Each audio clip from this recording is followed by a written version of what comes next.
Rangers have been charged by UEFA, is it? No, that's right. UEFA have in the past fined Rangers 3 times for the conduct of their fans. The first back in 2006 when there was sectarian chanting at the Champions League knockout tie against Villarreal. Rangers were fined then, and they were also fined for an attack on the Villarreal team bus. Then the following year in Osasuna during a UEFA Cup tie, there was crowd trouble there. Rangers were then fined again.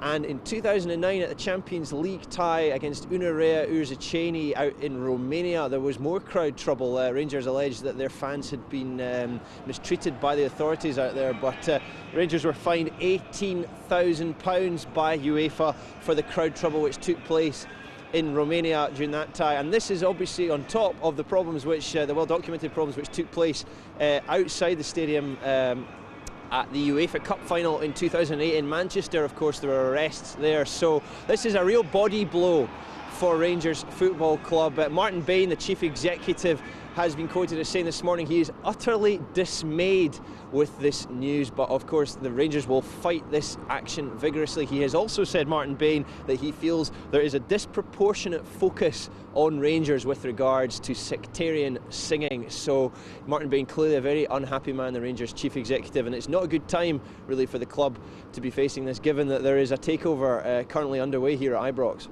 Yeah, I was going to ask you that, Charles. Do you think this is something, even though Rangers say they will fight it, that could affect Craig White's takeover?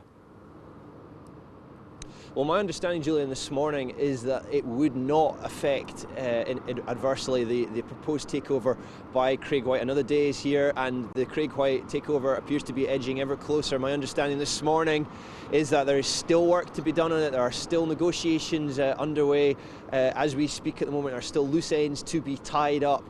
But this is obviously not good news for the prospective new owner of Rangers Football Club. If and when he was to take over, it would be something that he would obviously have to deal with. The hearing for Rangers with regards to this alleged sectarian singing is due to take place in Nyon at the end of April. By then, could well be that there is a new owner of the club and he would, if that's the case, deal with it as he sees fit. But it's my understanding this morning that this news coming out of UEFA that Rangers have been charged with alleged sectarian singing at that game in Eindhoven at the start of March, it would not affect, as we understand it, the takeover by Craig White if and when it happens.